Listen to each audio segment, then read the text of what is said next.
Hi friends, శశాంక్ని మొదటి భాగంలోని 14 episodes విన్నారు కదా మీరు. ఈరోజు 15వ ఎపిసోడ్లోకి వెళ్దామా? చిలుక కాని చిలుక అని నేను నిన్న అడిగాను కదా, పొడుపు కథని. దానికి ఎవరైనా ఆన్సర్ చెప్పగలిగారా? సరే, అయితే ఇక కథలోకి వెళ్దాం. అందరూ ఏదో ఆన్సర్ తెలిసి ఆలోచిస్తూ ఉన్నారు. సాంగ్యో శశి వైపు చూస్తూ, ఎవరికీ ఆన్సర్ తెలియదు, మీరే చెప్పండి అన్నాడు.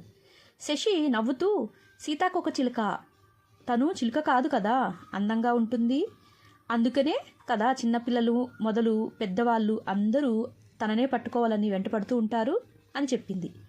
అందరూ చేతులతో తలను కొట్టుకుంటూ వావ్ అని పెద్దగా నవ్వుతూ అవును కదా అని క్లాప్స్ కొట్టారు. శశి అంకుల్ చేసిన కిమ్చాతో పరోటా కాంబినేషన్ ట్రై చేయండి, ఎలా ఉంటుందో అని అందరికీ తలా ఒక పరోటా అందేలా చూసింది.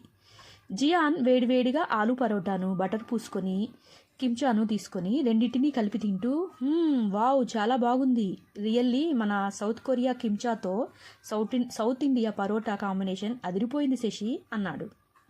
శశి నవ్వుతూ, జియాన్, పరోటా సౌత్ ఇండియాది కాదు, అది మా టోటల్ దేశం మొత్తం హ్యాపీగా ప్రిపేర్ చేసుకునే ఇండియన్ వంటకం అని చెప్పింది. సాంగ్యో మరియు ఈవోన్ శశికి వద్దన్న కొరియన్ డిషెస్ వాటి గురించి వివరిస్తూ ఒక్కొక్కటిగా వడ్డించి మరీ తినిపించారు. అంకుల్ మరోసారి ఫ్రెష్ మ్యాంగోతో జ్యూస్ చేసి అందరికీ తెచ్చిచ్చాడు. ఫ్రెండ్స్, ఎంత తీయగా సూపర్ యమ్మీగా ఉంది అంటూ తాగి నవ్వుకుంటూ భోజనం చేశారు. కదా, అవి శశి వారి పేరెంట్స్ తన కోసం ఇండియా నుండి పంపించిన మ్యాంగోస్, అంతేకాదు వారికి మ్యాంగో తోట కూడా ఉంది అని మీను వారితో చెప్పింది. వావ్, మ్యాంగోస్ చూస్తూనే మాకు నోరూరుతుంది, అలాంటిది వారికి ఒక చెట్టు కాదు ఏకంగా ఫామ్ ఉందా, గ్రేట్ రే, సూపర్ కూల్ లైఫ్ అని మెచ్చుకున్నారు. కొంచెం సేపు అయ్యాక ఆడియో రూమ్లోకి వెళ్ళి మ్యూజిక్ ప్రిపేర్ చేసుకుంటున్నారు. ఆ రూమ్లో మ్యూజిక్ సంబంధించిన ఇన్స్ట్రుమెంట్స్ అన్నీ ఉన్నాయి. ఫ్రెండ్స్ కొంచెం సేపు ఒక పాటను చదివి పాడుతూ మధ్య మధ్యలో తప్పులు పోతే ఒకరికొకరు ఇలా కాదు అలా కాదు అని చెప్పుకుంటూ సరికొత్త ట్రెండ్ను వారి పదాలలో చేర్చి మొత్తానికి ఎక్కడ కాంప్రమైజ్ కాకుండా ఒక ఆల్బమ్ను క్రియేట్ చేశారు. శశి వారిని చూస్తూ కూర్చుంది. వాళ్ళు శశికి హెడ్ ఫోన్స్ ఇస్తూ కొత్తగా చేసిన పాటను వినమని చెప్పారు. ఈవోన్ అక్కడ ఇన్స్ట్రుమెంట్స్ని కొన్నిటిని చూపించి, మిస్ ఇండియా, వీటిలో ఏదైనా ప్లే చేయటం వచ్చా నీకు అని అడిగాడు. అస్సలు రాదు ఈవోన్, నేను దాని జోలికే వెళ్ళను, బట్ మ్యూజిక్ అంటే నాకు ఇష్టం, శ్రావణ్ అవి కూడా సింగర్సే కదా, కాబట్టి ఈ మ్యూజిక్ ఇన్స్ట్రుమెంట్స్ మా ఇంట్లో ఉంటాయి అని చెప్పింది. అందరూ సడన్గా తన వైపు చూస్తూ, అవునా, నీ బ్రదర్స్ సింగర్సా అని ఆశ్చర్యంగా అడిగారు. అవును, నాకు తప్ప ఫ్రెండ్స్ ముగ్గురికి పాడటం వచ్చు, నేను డాన్స్ ఒక్కటే నేర్చుకున్నాను అని చెప్పింది. హే మిస్ ఇండియా, ఇందాక నువ్వు చేసిన బైలిందో డాన్స్ని నేను పోస్ట్ చేయొచ్చా అని అడిగాడు ఈవోన్. ఓకే అని తల ఊపింది. ఈవోన్ పోస్ట్ చేశాడు. శశికి ఫోన్ వస్తే పైకి వెళ్ళి మాట్లాడుతూ ఉంది. నాకు కొంచెం ప్రాజెక్ట్ వర్క్స్ ఉన్నాయి అని మీను కూడా తన రూమ్లోకి వెళ్ళిపోయింది. సాంగ్యో ఫ్రెండ్స్ అందరూ ప్రాక్టీస్ చేసుకుని ఓకేరా బయలుదేరుతాం అని వెళ్ళబోతుంటే శశి అప్పుడే కిందకి వచ్చి ఒక్క నిమిషం అని చెప్పి తను హైదరాబాద్ నుండి తెచ్చిన కొన్ని స్వీట్స్ని ఇచ్చి పంపించింది. అందరూ చాలా థ్యాంక్ యూ అని చెప్పి వెళ్ళిపోయారు. వారు వెళ్తుంటే శశి, సాంగ్యో మరియు ఈవోన్ బయటికి వచ్చి నుంచున్నారు. మిస్ ఇండియా, ఒకసారి బైక్ రైడ్కి వెళ్దామా అని ఈవోన్ శశి వైపు చూస్తూ అడిగాడు. సారీ ఈవోన్, నాకు ఇంట్రెస్ట్ లేదు, రేపటి నుండి ఒక 5 days ట్రైనింగ్ ప్రోగ్రామ్ కూడా ఉంది, దానికోసం కొంచెం ప్రిపేర్ అవ్వాలి, నేను మరలా ఇక్కడికి నెక్స్ట్ వీకెండ్కి వస్తాను అని శశి దూరంగా తోటలోకి వెళ్ళి చెట్లను చూస్తూ ఉంది. సాంగ్యో, ఈవోన్ మౌనంగా ఉన్నారు.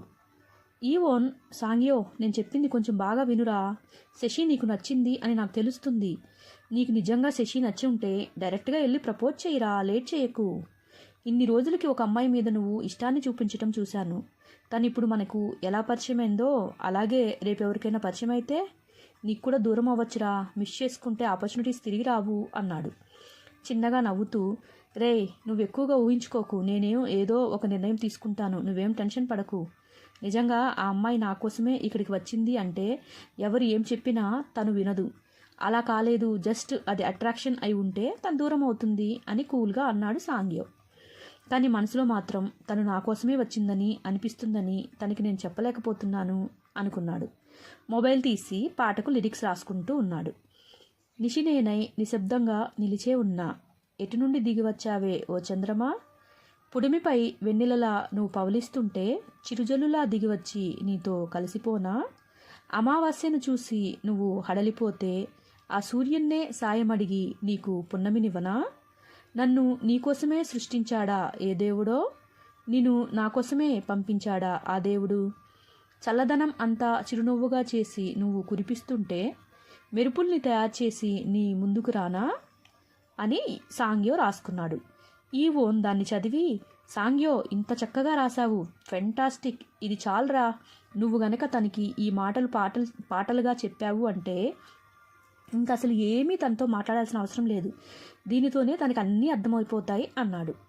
వద్దురా, నాకు ఇప్పుడే తనతోటి ఏం చెప్పాలని లేదు, తనకు కూడా నా మీద ఏదైనా ఫీలింగ్ ఉంటే నేను చెప్తాను, తను కాదు అంటే నేను అస్సలు తట్టుకోలేను, వెయిట్ చేస్తా, ఇలాగే ఇంకొన్ని రోజులు చూస్తాను.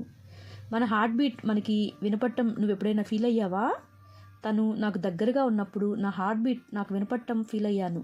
తను నా దగ్గరగా వచ్చిన ప్రతిసారి నా హార్ట్ ఆగిపోతుందేమో అనిపిస్తుంది అన్నాడు ఎంతో ఫీల్ అవుతూ. ఈవోన్ ఖచ్చితంగా సాంగ్యో శశిని ఇష్టపడుతున్నాడు అని మనసులో అనుకున్నాడు. తనకి బాగా అర్థమైపోయింది. సాంగ్యోని గట్టిగా పట్టుకొని, love you bro, love you, ఇన్నాళ్ళకి నువ్వు ఒక మనిషివయ్యావు, వెరీ హ్యాపీ అన్నాడు. సాంగ్యో తనను దూరంగా నెట్టి, హే నీకేమైనా పిచ్చి పట్టిందా, వదులు అని లేచి వెళ్ళిపోయాడు. ఈవోన్ సాంగ్యో వైపు చూస్తూ, వీడొక పిచ్చి మొద్దు, ఎవరు తాకినా ఒప్పుకోడు, మరి శశితో ఎలా ఉంటాడో ఏమో బుద్ధుడు అని నవ్వుకున్నాడు. శశి ఈవోన్ వైపు చూసింది. తను కూడా శశిని చూసి నవ్వాడు. వీళ్ళ నాటకాలు చూసింది చాలరా బాబు అనుకున్నాడో ఏమో ఆ సూర్యుడు కూడా అక్కడి నుండి వెళ్ళిపోయాడు. అక్కడంతా చీకటి అలుముకుంది.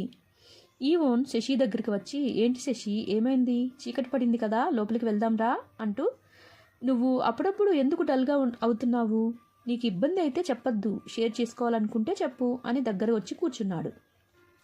శశి, అలా ఏమీ లేదు, పెద్దయ్య కొద్ది మనుషులు కూడా దూరం అవుతూ ఉంటారు కదా, నాకు ఇప్పుడిప్పుడే అర్థమవుతుంది లైఫ్ అంటే, అంతా మనం అనుకున్నట్లు ఉండదు కదా అని అంటూ ఆకాశం వైపు చూస్తూ దిగులుగా నిట్టూర్చింది. ఈవోన్, పెద్ద పెద్ద మాటలు మాట్లాడుతున్నావే వేదాంతిలా, నీకు ఇంకా 25 ఏళ్ళు కూడా రాలేదనుకుంటాను, కూల్గా ఉండు, నీకు మేమున్నాం కదా అని తన భుజం తడుతూ చెప్పాడు. శశి నవ్వుతూ థ్యాంక్స్ అంది. ఇద్దరూ లోపలికి వెళ్ళారు. నేను ఎర్లీగా పడుకుంటాను అని ఏదో ఆలోచిస్తూ చెప్పింది. మా సాంగ్య కూడా ఇలానే కూర్చొని ఉంటాడు, వాడిని చూస్తే దేవుడా వీడు ఎప్పటికి మారుతాడు అని ఎదురు చూస్తూ ఉండేవాళ్ళం, నువ్వు వచ్చాకే వాడి ముఖంలో నవ్వు చూస్తున్నాం, మనుషులతో కలిసి మాట్లాడుతున్నాడు, లేదంటే ఎప్పుడూ పుస్తకాలు ముందేసుకొని చదువుకుంటూ ఉంటాడు, వాడి పిచ్చితనం పోవాలంటే ఏ దేవతో దిగిరావాలి అనుకునేవాళ్ళం, నిజంగానే దేవతలాగా నువ్వు వచ్చినట్లు మాకు అనిపిస్తుంది అన్నాడు. శశి ఈవోన్ చెప్పే మాటలను వింటూ భోజనం చేసి పైకి వచ్చేసింది. సాంగ్యో రూమ్లోకి వెళ్ళగానే అక్కడ సాంగ్యో వర్క్ చేసుకుంటూ ఉన్నాడు. శశి పక్క నుండి బుక్స్ ర్యాక్స్లో నుండి ఒక బుక్ను తీసుకొని చదువుకుంటూ అలాగే బెడ్ మీద పడుకొని నిద్రపోయింది. సాంగ్యో రూమ్ నుండి బయటికి వచ్చి కింద సోఫాలో మ్యూజిక్ వింటూ పడుకొని ఉన్న ఈవోన్ని చూసి, ఈవోన్ డిన్నర్ చేద్దాంరా, శశి అప్పుడే నిద్రపోతుంది, తను డిన్నర్ చేసిందా అని అడిగాడు. ఎర్లీగానే చేస్తాను అని తిని వెళ్ళిందిరా, కొన్నిసార్లు తనేదో మన దగ్గర దాస్తున్నట్లు అనిపిస్తుంది, చాలా అంటే చాలా డల్గా ఉంది అన్నాడు. హే గైస్, శశి ఇండియన్ వంటకాలను కూడా పరిచయం చేసింది కదా కొరియన్స్కి, ఇక ముందు ముందు ఏమేం చూపిస్తుందో మీరు తన గురించి తెలుసుకోవాలని సిద్ధంగా ఉన్నారా? సరే, ఈ రోజుతోటి శశాంక్లోని 15వ ఎపిసోడ్ అయిపోయింది. రేపటి ఎపిసోడ్ కోసం మీరు ఎదురు చూస్తూ ఉంటారని అనుకుంటున్నాను. నచ్చితే సబ్స్క్రైబ్ చేసుకోండి, మీ ఫ్రెండ్స్కి కూడా షేర్ చేయండి. వీలైతే నా ప్రతిలిపి అకౌంట్లో నా కథలన్నీ ఉంటాయి, దానిని కూడా ఫాలో అవ్వండి. ఓకే ఫ్రెండ్స్, ఇక ఉంటాను. ఇట్లు మీ అనుశ్రీ మెండు.